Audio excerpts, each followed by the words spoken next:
So for today's video na po tayo niabot na parcel, no? Mati soki nakaitaan ni sa mga delivery rider during dapita, no?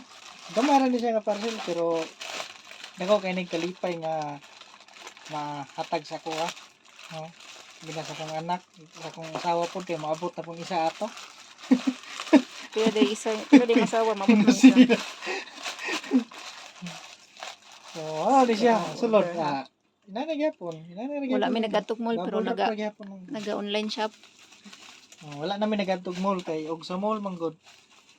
Doble ang stock kay magsuroy-suroy nya. Biyahe pa, Siyempre mo gasolina pa pa. nya mukaon man gud mi nya. Lahi biya mi mukaon no kay bungga jud kay mi mukaon basta makalaag mo Tiyan na talagsar gud mi makadulhog. Siya na ulbong Oo. biyahe. Ano siya? Kuan jud. Kaon jud. So mo ni akong order.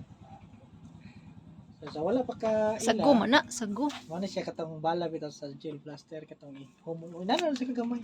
Sure Humol ba? sa tubig. Ay, gagmatiting kayo. Tanaw, murag itlog sa isda. Dili siya 5,000 ni kabuok. Murag itlog sa isda, oh. Pero humulan ni muna siya, murag siyang sago. Sa daw? Wala mi tunga lagi. Ha? Kaya po ni shoutout po na ni Shout out ang mga customer Gusto dahil mo, guys, nangitag tunga. Wag yung may tunga na. Nangitag tunga. Kulang man nga kung sinsilyo. Ibalik lang ko lang. Pili ko lang. Kailan tibok dawat. Tibok, tawato na mo. Puro sinsilyo. Oh. Iha pa pila.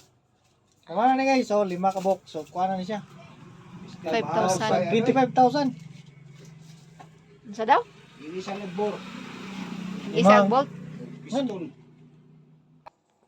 2. 20.